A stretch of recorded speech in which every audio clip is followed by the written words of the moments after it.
আসসালামু আলাইকুম। সংবাদে আপনাদের সবাইকে স্বাগত জানাচ্ছি। আমি ফিরোজ তোহা। শুরুতেই সংবাদ শিরোনাম। বাংলাদেশের সর্বশেষ গুরুত্বপূর্ণ আপডেট সংবাদে আপনাকে স্বাগত। শুরুতেই সংবাদ শিরোনাম, পরে বিস্তারিত। প্রথমেই জানাবো, বিকেলে জুলাই ঘোষণাপত্র প্রকাশ, রাজধানীর মানিক মিয়া অ্যাভিনিউতে নিরাপত্তা জোরদার। ঐতিহাসিক জুলাই গণ অভ্যুত্থান দিবস উপলক্ষে জাতীয় সংসদ ভবনের সামনে মানিক মিয়া অ্যাভিনিউতে দিনব্যাপী নানা কর্মসূচি উৎসবের আয়োজন করা হয়েছে। আজ বিকাল ৫টায় জুলাই ঘোষণাপত্র পাঠ করবেন অন্তর্বর্তীকালীন সরকারের প্রধান উপদেষ্টা প্রফেসর ডক্টর মোহাম্মদ ইউনূস। এরপর জানাবো, জনতার আদালতে প্রকাশ্যে হাসিনার প্রতীকী ফাঁসির রায় কার্যকর। বিডার হত্যাকাণ্ড, শাপলা হত্যাকাণ্ড, ২৪-এর গণহত্যার মাস্টার মাইন্ড স্বৈরাচার শেখ হাসিনার প্রতীকী ফাঁসি সম্পন্ন করেছে ছাত্র জনতা। আজ একটি মঞ্চে তার এই ফাঁসি রায় কার্যকর করেন ছাত্র জনতা। এ সময় তাকে কালেমা পড়ানো হয়, পাশাপাশি তাকে ফাঁসির রশিতে ঝুলে মৃত্যুদণ্ড কার্যকর করেন শিক্ষার্থীরা। এদিকে ১৯৭১ সাল ছিল স্বাধীনতা অর্জনের যুদ্ধ, আর ২০২৪ সাল ছিল স্বাধীনতা রক্ষা করার যুদ্ধ বললেন তারেক রহমান। ১৯৭১ সালে দেশ ছিল পরাধীন, তখন স্বাধীনতা অর্জনের জন্য যুদ্ধ হয়েছিল, আর ২০২৪ সাল ছিল স্বাধীনতা রক্ষার যুদ্ধ। আজ গণ অভ্যুত্থান দিবস উপলক্ষে এক ভিডিও বার্তায় বিএনপির ভারপ্রাপ্ত চেয়ারম্যান লন্ডন থেকে এই কথা জানিয়েছেন। এদিকে গণ অভ্যুত্থানে হামলা, জাবির ৬৪ শিক্ষার্থী আজীবন বহিষ্কার, সনদ বাতিল ৭৩ জনের। গত বছরের ১৪ থেকে ১৭ জুলাই পর্যন্ত গণ অভ্যুত্থানের সময় আন্দোলনকারীদের উপর হামলার ঘটনায় জড়িত থাকার অভিযোগে ৬৪ জন শিক্ষার্থীকে আজীবন বহিষ্কার করেছে জাহাঙ্গীরনগর বিশ্ববিদ্যালয় জাবির প্রশাসন। এবং সর্বশেষ জানাবো, চাঁদাবাজি টেন্ডারবাজির বিরুদ্ধে প্রয়োজনে আবারও গণ অভ্যুত্থান হবে বললেন চরমোনাই পীর। ক্ষমতায় যাওয়ার জন্য চাঁদাবাজি ও টেন্ডারবাজি ও দখল বাণিজ্যে লিপ্ত বিএনপি তাদের প্রতিহত করতে হলে প্রয়োজনে আবারও গণ অভ্যুত্থান ঘটাতে হবে বলে হুঁশিয়ারি দিয়েছেন চরমোনাই পীর ও ইসলামী আন্দোলন বাংলাদেশের আমির মুফতি সৈয়দ মোহাম্মদ রেজাউল করিম পীর সাহেব চরমোনাই। আজ তিনি এই হুঁশিয়ারি দিয়েছেন। তিনি বলেন, এই দিনে গণ অভ্যুত্থান হয়েছিল, আবার একটি গণ অভ্যুত্থান হয়ে যাক, যেখানে আমরা স্বৈরাচার এবং পাশাপাশি যারা চাঁদাবাজ রয়েছে তাদেরকে দেশ থেকে বিতাড়িত করব ইনশাআল্লাহ। প্রিয় দর্শক, এতক্ষণ শুনছিলেন সংবাদ শিরোনাম, এবারে বিস্তারিত। তবে তার আগে বন্ধুরা, অনুরোধ থাকবে এই সংবাদটিতে একটি লাইক দিন। এই চ্যানেলে আপনি নতুন হয়ে থাকলে আমাদের সংবাদটি দেখতে দেখতে চ্যানেলটি সাবস্ক্রাইব করে রাখুন। কমেন্ট করে বন্ধুরা আপনার মূল্যবান মতামত জানিয়ে দিন আপনি বিশ্বের কোন দেশ থেকে বা বাংলাদেশের কোন স্থান থেকে আমাদের সংবাদটি দেখছেন এবং শুনছেন। আর বন্ধুরা, এই সংবাদটি আপনার সোশ্যাল মিডিয়া ফেসবুকে শেয়ার করে বন্ধুদেরও দেখার সুযোগ করে দিন। এবারে বিস্তারিত। বিকালে জুলাই ঘোষণাপত্র প্রকাশ করা হবে, মানিক মিয়ায় নিরাপত্তা জোরদার। ঐতিহাসিক জুলাই গণ অভ্যুত্থান দিবস উপলক্ষে জাতীয় সংসদ ভবনের সামনে মানিক মিয়া অ্যাভিনিউতে দিনব্যাপী নানা কর্মসূচি উৎসবের আয়োজন করা হয়েছে। আজ ৫ আগস্ট বিকাল ৫টায় জুলাই ঘোষণাপত্র পাঠ করবেন প্রধান উপদেষ্টা অধ্যাপক ডক্টর মোহাম্মদ ইউনূস। এ উপলক্ষে মানিক মিয়া অ্যাভিনিউতে নিশ্চিত নিরাপত্তা ব্যবস্থা জোরদার করা হয়েছে। অনুষ্ঠানে আগতদের তল্লাশির পরে ভেতরে প্রবেশ করতে দেয়া হচ্ছে। আজ রাজধানীর জাতীয় সংসদ ভবনের সামনে মানিক মিয়া অ্যাভিনিউ ঘুরে এমন চিত্র দেখা গেছে। সকাল থেকে মানিক মিয়া অ্যাভিনিউতে উভয় পথে যান চলাচল সাময়িকভাবে বন্ধ রাখা হয়েছে।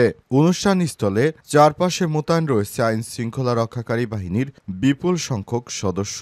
মঞ্চ এলাকায় প্রবেশের আগেই থাকছে একাধিক স্তরের তল্লাশি। সাদা পোশাকের দায়িত্ব পালন করছেন বিভিন্ন গোয়েন্দা সংস্থার সদস্যরা। আজ বিকাল ৫টায় সব রাজনৈতিক দলের প্রতিনিধি, জুলাই শহীদ পরিবারের প্রতিনিধি, আহত যোদ্ধাদের উপস্থিতিতে এই ঘোষণাপত্র পাঠ করবেন অন্তর্বর্তীকালীন সরকারের প্রধান উপদেষ্টা প্রফেসর ডক্টর মোহাম্মদ ইউনূস। ভবিষ্যতে যেন বাংলাদেশটা একটি সুন্দর জায়গায় যেতে পারে, এই প্রত্যাশাকে সামনে রেখে এই ঘোষণাপত্র দেবেন অন্তর্বর্তীকালীন সরকারের প্রধান উপদেষ্টা প্রফেসর ডক্টর মোহাম্মদ ইউনূস। সে অনুযায়ী তিনি সর্বাত্মকভাবে কাজ করে যাচ্ছেন। জনতার আদালতে প্রকাশ্যে হাসিনার ফাঁসি কার্যকর।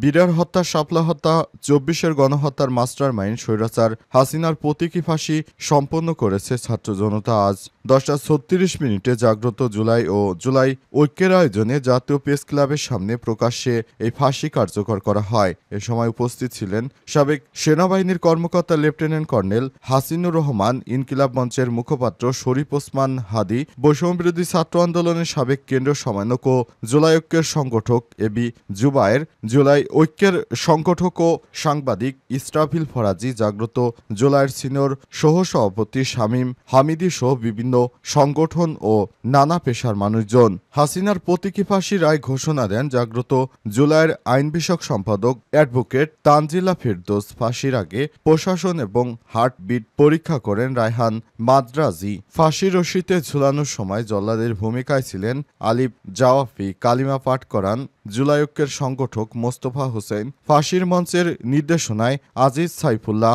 অনুষ্ঠানে সভাপতিত্ব করেন জাগ্রত জুলাইয়ের প্রতিষ্ঠাতা সাধারণ সম্পাদক ও মুখপাত্র কবি মুন্সি বোরহান মাহমুদ। রায় কার্যকরের আগে বক্তারা বলেন, শেখ হাসিনাকে আজ আমরা প্রতীকী ফাঁসি দিচ্ছি, এটা যেন প্রতীকীতেই সীমাবদ্ধ না থাকে। আমরা জানি বাংলাদেশে আইনি কাঠামো খুবই অগাছল, রায় কার্যকর হতে দীর্ঘ সময় লেগে যায়। আমরা চাই আগামী 1 বছরের মধ্যে সকল কার্যক্রম শেষ করে গণ অভ্যুত্থানের দ্বিতীয় বর্ষপূর্তি ৩৬শে জুলাইয়ের মধ্যে শেখ হাসিনা সহ সকল গণহত্যাকারীদের ফাঁসি কার্যকর করা হোক। ১৯৭১ সালে স্বাধীনতা অর্জন যুদ্ধ, ২০২৪ সালে স্বাধীনতা রক্ষা যুদ্ধ বললেন তারেক রহমান। বিএনপির ভারপ্রাপ্ত চেয়ারম্যান তারেক রহমান বলেছেন, আমরা ১৯৭১ সালে রক্ত দিয়ে আমরা বাংলাদেশকে স্বাধীন করেছি, আর ২০২৪ সালে আমাদের অস্তিত্ব রক্ষার যে লড়াই সংগ্রাম অব্যাহত ছিল সেটি আমরা কার্যকর করেছি বলে মন্তব্য করেছেন তিনি আরও বলেন, আমরা এমনভাবে গণ অভ্যুত্থানে অংশগ্রহণ করেছি যাতে করে ভবিষ্যতে আর এদেশে আর কোনো ফ্যাসিস্ট সরকার ফেরত আসতে না পারে।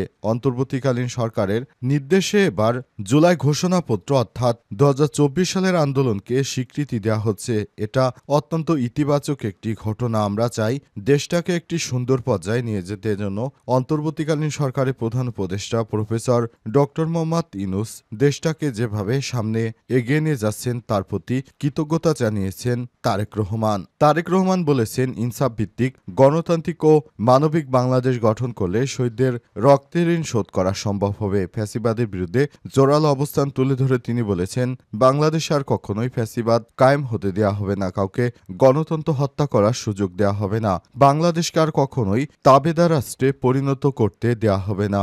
এ সময় তিনি আরও বলেছেন, ফ্যাসিবাদের বিরুদ্ধে এবং গণতন্ত্রের প্রশ্নে জাতীয় ঐক্য এখনও বহাল রয়েছে এবং ভবিষ্যতেও থাকবে বলে আশাবাদী তিনি। গণ অভ্যুত্থানে হামলা, জাবির ৬৪ শিক্ষার্থী আজীবন বহিষ্কার, সনদ বাতিল ৭৩ জনের। গত বছরের ১৪ থেকে ১৭ জুলাই গণ অভ্যুত্থানের সময় আন্দোলনকারীদের উপর হামলার ঘটনায় জড়িত থাকার অভিযোগে ৬৪ জন শিক্ষার্থীকে আজীবন বহিষ্কার করেছে জাহাঙ্গীরনগর বিশ্ববিদ্যালয়। জাহাঙ্গীরনগর বিশ্ববিদ্যালয়ের পক্ষ থেকে জানানো হয়েছে, যারা গণ অভ্যুত্থানের সময় আওয়ামী লীগের দোসর হিসেবে কাজ করেছে তাদের বিরুদ্ধে এবার অ্যাকশনে যাওয়ার সময় এসেছে। তাদেরকে কোনোভাবেই ছাড় দিতে চান না তারা। অন্তর্বর্তীকালীন সরকারের প্রধান উপদেষ্টা ক্ষমতা আসার পর সমস্ত দুষ্কৃতকারীদের এক এক করে আটক করা হচ্ছে। গত দিবাগত রাত ৩টায় সিন্ডিকেট সভা শেষে এই তথ্য নিশ্চিত করে জাবি উপাচার্য অধ্যাপক কামরুল হাসান। গণ অভ্যুত্থানের সময় হামলা সংক্রান্ত অনুসন্ধান কমিটির প্রতিবেদনের উপর ভিত্তি করে এই সিদ্ধান্ত নিয়েছে জাবির সর্বোচ্চ নীতি নির্ধারণী পর্ষদ সিন্ডিকেট। উপাচার্য অধ্যাপক কামরুল হাসান বলেছেন, হামলাকারী শিক্ষার্থীর সংখ্যা ২২৯, এদের মধ্যে ৯৯ জন জাবির সাবেক শিক্ষার্থী ও ১৩০ জন বর্তমান শিক্ষার্থী। বর্তমানে শিক্ষার্থীদের মধ্য থেকে ৬৪ জনকে আজীবনের জন্য বহিষ্কার করা হয়েছে। আরও ৩৭ শিক্ষার্থীকে ২ বছরের জন্য, ৮ জনকে ১ বছরের জন্য, ১ জনকে ৬ মাসের জন্য বহিষ্কার করা হয়েছে। যারা ছাত্রলীগের সঙ্গে জড়িত ছিল তাদেরকে দ্রুত সময়ের মধ্যে শাস্তির আওতায় নিয়ে আসা হচ্ছে বলে জানিয়েছেন তিনি।